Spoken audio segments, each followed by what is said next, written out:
Hello everyone, welcome back to 5th session on Introduction to GST for BCom 5th semester. Dear students, during the last session I have discussed about the features of GST and the distinctions between GST and VAT. During this session I am going to discuss about GST Council, its structure and roles, and Goods and Service Tax Network, its meaning, structure, features and functions. So first of all, let me discuss about the GST Council. It is a very important council for framing rules and regulations for GST rates, which will be discussed in later classes.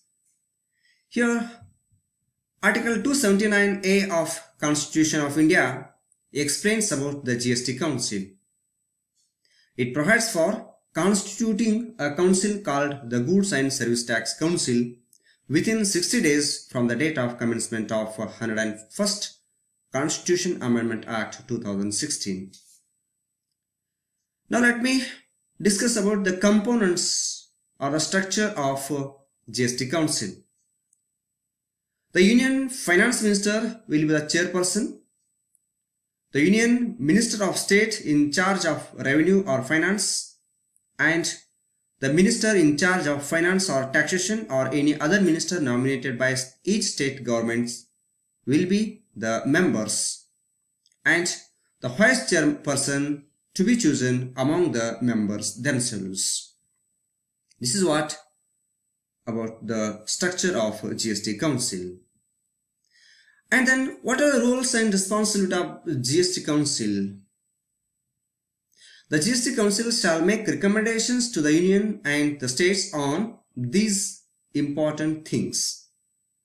One is the taxes, cesses and surcharges levied by the Union, the states and the local bodies which may be subsumed in GST. GST Council na ಪ್ರಮುಖವಾಗಿರತಕ್ಕಂತಹ ಅಧಿಕಾರಗಳು ಅಥವಾ ಜವಾಬ್ದಾರಿಗಳು ಯಾವ ತರ ಇವೆ ಅನ್ನೋದನ್ನು ನೋಡೋದಾದ್ರೆ, ಅದರಲ್ಲಿ ಮೊದಲಿಗೆ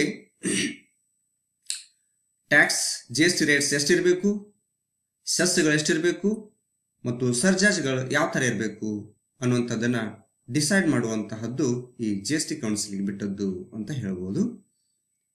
the goods and services that may be subjected to or exempted from GST, ಯಾವೆಲ್ಲ ಸರಕು ಅಥವಾ ಸೇವೆಗಳನ್ನ ಜಿಎಸ್ಟಿ ಪರ್ವ್ಯೂದೊಳಗೆ ತರಬೇಕು ಮತ್ತು ಯಾವನ್ನೆಲ್ಲ ಜಿಎಸ್ಟಿಯಿಂದ ಔಟ್ಸೈಡ್ ಇಡಬೇಕು, ಅಥವಾ ಯಾವೆಲ್ಲ ವಸ್ತು ಮತ್ತು ಸರಕುಗಳನ್ನು ಸೇವೆಗಳನ್ನ ಜಿಎಸ್ಟಿಯಿಂದ ಎಕ್ಸಮ್ಟ್ ಮಾಡಬೇಕು ಅನ್ನೋದನ್ನ ಈ ಜಿಎಸ್ಟಿ ಕೌನ್ಸಿಲ್ ಡಿಸೈಡ್ ಮಾಡುತ್ತೆ. Model goods and service tax law, principles of levy, apportionment of IGST and the principles that govern the place of supply.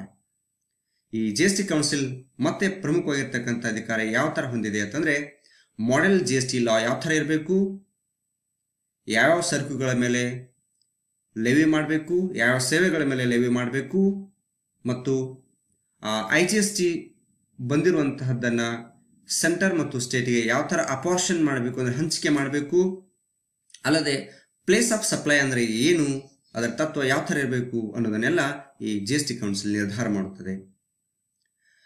The threshold limit of turnover below which goods and service may be exempted from GST. 2017ರಲ್ಲಿ GST ಕಾಯ್ದೆ ಹೊಸದಾಗಿ ಬಂದಾಗ threshold limit ಅನ್ನ ಎರಡು ರೀತಿಯಲ್ಲಿ ಮಾಡಿದ್ರು. ಒಂದು special category states ಅಂತೇಳಿ, ಮತ್ತೊಂದು ನಾನ್ ಸ್ಪೆಷಲ್ ಕ್ಯಾಟಗರಿ ಸ್ಟೇಟ್ಸ್ ಅಂತೇಳಿ. ಸ್ಪೆಷಲ್ ಕ್ಯಾಟಗರಿ ಸ್ಟೇಟ್ಸ್ ನಲ್ಲಿ ಥ್ರೆಶೋಲ್ಡ್ ಲಿಮಿಟ್ 20 lakhs ಮಾಡಿದ್ರು.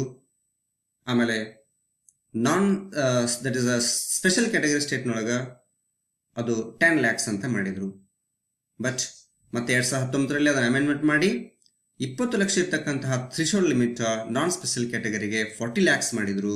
ಮತ್ತೆ ಸ್ಪೆಷಲ್ ಕ್ಯಾಟಗರಿಯಲ್ಲಿ ಆಸ್ ಇಟ್ ಈಸ್ 10 lakhs ಕಾಯ್ಕೊಂಡ್ರು. ಸೊ ಈ ತರ ನಿರ್ಧಾರ ಮಾಡ್ತಕ್ಕಂತಹ ಅಧಿಕಾರವು ಕೂಡ ಈ ಜಿಎಸ್ಟಿ ಕೌನ್ಸಿಲ್ಗೆ ಇರುತ್ತೆ. The rate including floor rate with a band of GST will also be decided by the GST Council.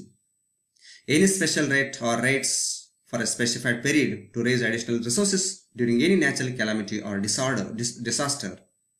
So disaster ಅಥವಾ ನ್ಯಾಚುರಲ್ ಕ್ಯಾಲಾಮಿಟಿಗಳ ಸಂಭವಿಸಿದಂಥ ಸಂದರ್ಭದಲ್ಲಿ ವಿಶೇಷ ತೆರಿಗೆಯ ದರವನ್ನು ನಿಗದಿ ಮಾಡಬೇಕಾದ್ರೆ ಅಥವಾ ಹೆಚ್ಚುವರಿಯಾಗಿ ಏನಾದರೂ ಸಂಪನ್ಮೂಲವನ್ನು ಕ್ರೋಢೀಕರಣ ಮಾಡಬೇಕು ಅಂತ ಅಂದ್ಕೊಂಡ್ರೆ ಅಂಥದ್ದೆಲ್ಲ ಅಧಿಕಾರ ಈ GST ಕೌನ್ಸಿಲ್ಗೆ ಇರುತ್ತೆ. Special provisions with respect to the states of Arunachal Pradesh, Assam, Jammu and Kashmir, Manipur, Meghalaya, Mizoram, Nagaland, Sikkim, Tripura, Himachal Pradesh and Uttarakhand. ಇವುಗಳನ್ನೆಲ್ಲ ಸ್ಪೆಷಲ್ ಕ್ಯಾಟಗರಿ ಸ್ಟೇಟ್ಸ್ ಅಂತ ಹೇಳಿ ಅವರಿಗೆ ಅವರದೇ ಆದಾಗಿರ್ತಕ್ಕಂತಹ ಕೆಲವೊಂದು ಸ್ಪೆಷಲ್ ಆಗಿರುವಂಥ ಪ್ರೊವಿಷನ್ಸ್ಗಳನ್ನು ನೀಡಿದೆ. ಹಾಗೆ ನೀಡುವಂಥ ಅಧಿಕಾರವು ಕೂಡ ಈ GST ಕೌನ್ಸಿಲ್ಗೆ ಇರುತ್ತೆ. Any other matter relating to GST as the council may decide. ಮತ್ತೆ ಬೇರೆ ಏನಾದರೂ ಈ GSTಗೆ ಸಂಬಂಧಪಡ್ತಕ್ಕಂಥ ವಿಚಾರಗಳಿದ್ರೆ ಅಂಥವನ್ನೆಲ್ಲ ಈ GST ಕೌನ್ಸಿಲೇ ನಿರ್ಧಾರ ಮಾಡುತ್ತೆ. Any special rates actually council shall recommend the date on which the GST be levied on petroleum products. So ಹೀಗೆ ಹಲವಾರು ರೀತಿಯಾಗಿರ್ತಕ್ಕಂತಹ ಅಧಿಕಾರವನ್ನು ಜವಾಬ್ದಾರಿಗಳನ್ನು ಈ GST ಕೌನ್ಸಿಲ್ ಹೊಂದಿದೆ ಅಂತ ಹೇಳಬಹುದು. Now dear students, let me go for discussion about the GSTN. What is this Goods and Service Tax Network mean for? It is a non-profit, non-government organization. Goods and Service Tax Network is not a government organization and not for profit organization. It manages entire IT system of the GST portal. ನಾವು ಇವತ್ತೇನು goods and service tax portal ಹೊಂದಿದ್ದೀವಿ ಅದನ್ನು complete ಆಗಿ ಈ goods and service tax network ಮೂಲಕನೇ manage ಆಗ್ತದೆ. The government uses this portal to track every financial transactions. It provides services to taxpayers from registration up to refund of tax. Complete ಆಗಿರ್ತಕ್ಕಂಥ ಇವತ್ತೆಲ್ಲ online ಮೂಲಕವೇ GST platform ಇರುವಂತಹದ್ದು ಏನಿದೆ ಅದನ್ನು complete ಆಗಿ ಈ GSTN ಮೂಲಕನೇ ಮ್ಯಾನೇಜ್ ಮಾಡಲಾಗ್ತದೆ. ಈ ರೀತಿಯಾಗಿರುವಂತಹ goods and service tax network ಯಾವ ರೀತಿಯ ಸ್ಟ್ರಕ್ಚರ್ ಹೊಂದಿದೆ, ರಚನೆ ಹೇಗಿದೆ ಅನ್ನೋದು ನೋಡೋದಾದ್ರೆ ಇದರೊಳಗೆ 51% ಸೇರ ಪ್ರೈವೇಟ್ ಪ್ಲೇಯರ್ಸ್ ಇದೆ. ಉಳಿದಿರುವಂತಹ 49% ಏನಿದೆ ಅದು ಸರ್ಕಾರ ಓನ್ ಮಾಡಿರುವಂಥದ್ದು. And authorised capital of the goods and service tax network is ₹10 crores. And out of this 10 crores, 4.9 crores are related to the government, which is equally shared by central and state governments. Then what are the features of a goods and service tax network? It is trusted national information utility. ಬಹಳಷ್ಟು ವಿಶ್ವಾಸಿಕವಾಗಿರುವಂತಹ ರಾಷ್ಟ್ರೀಯ ಮಾಹಿತಿ ಉಪಯೋಗ ಮಾಡುವಂತಹ ಒಂದು platform ಅಂತ ಹೇಳ್ಬೋದು. It handles complex transactions. ಅತ್ಯಂತ ಕ್ಲಿಷ್ಟಕರವಾಗಿರುವಂತಹ ಎಲ್ಲ ವ್ಯವಹಾರಗಳನ್ನು ಇದು ನಿಯಂತ್ರಿಸುತ್ತದೆ. All information will be secure. ಈ GSTN ಮೂಲಕ ನಾವೇನೆಲ್ಲ ವ್ಯವಹಾರ ಮಾಡ್ತೀವಿ ಅಂದರೆ GST ರಿಜಿಸ್ಟ್ರೇಷನ್ ಮಾಡೋದಾಗಿರ್ಬೋದು, GST ಪೇಮೆಂಟ್ ಮಾಡೋದಾಗಿರ್ಬೋದು, GST ರಿಟರ್ನ್ ಫೈಲಿಂಗ್ ಮಾಡೋದಾಗಿರ್ಬೋದು, ITC ಕ್ಲೇಮ್ ಮಾಡೋದಾಗಿರ್ಬೋದು, GST ಡೀಟೇಲ್ಸ್ಗಳನ್ನ ಹೊಂದುವಂಥದ್ದಾಗಿರ್ಬೋದು ಅಥವಾ GST ಮೂಲಕ ರಿಫಂಡ್ ಆಗಿರ್ಬೋದು, ಕಂಪ್ಲೀಟ್ ಆಗಿರುವಂಥ ಎಲ್ಲ ಇನ್ಫಾರ್ಮೇಷನ್ ಇಲ್ಲಿ ಸೆಕ್ಯೂರ್ ಆಗಿರ್ತದೆ, ಸುರಕ್ಷಿತವಾಗಿರ್ತದೆ ಅಂತ ಹೇಳ್ಬೋದು. Expenses will be shared by center and state governments. It is a free accounting and billing software.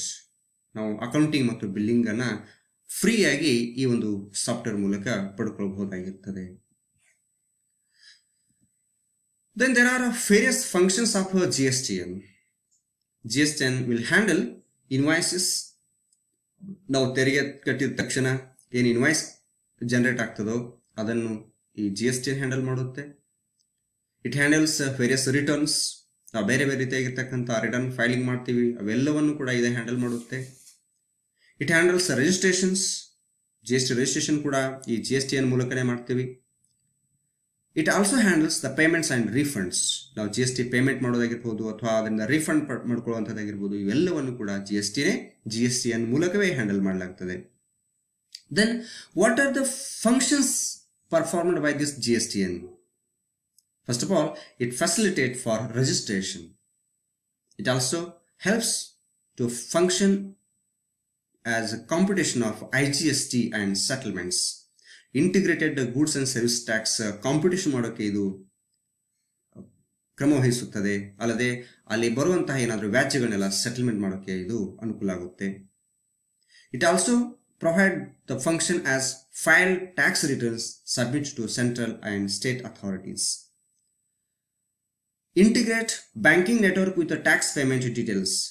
ಯಾವ ಟ್ಯಾಕ್ಸ್ ಪೇಯರ್ಸ್ ಎಷ್ಟೆಷ್ಟು ಟ್ಯಾಕ್ಸ್ ಪೇ ಮಾಡಿದ್ದಾರೆ, ಯಾವಾಗ ಪೇ ಮಾಡಿದ್ದಾರೆ, ಕಂಪ್ಲೀಟ್ ಡೀಟೇಲ್ಸ್ ನಾವು ಈ ಒಂದು ಬ್ಯಾಂಕಿಂಗ್ ನೆಟ್ವರ್ಕ್ ಮೂಲಕ ಅಂದರೆ ಈ ಒಂದು GSTN ನೆಟ್ವರ್ಕ್ ಮೂಲಕ ನಾವು ಪಡ್ಕೊಳ್ಬಹುದಾಗಿರ್ತದೆ. It analyses tax payers profile, manage computation engine of input tax credit also, and it submits MIS reports to governments. So these are the various functions of GSTN. Dear students, throughout this session we have discussed about GST Council, its meaning, structure and roles and responsibilities, and we also discussed about the goods and service tax network, its meaning, structure and the functions of goods and service tax network. During next session I will discuss about the advantages and disadvantages of goods and service tax.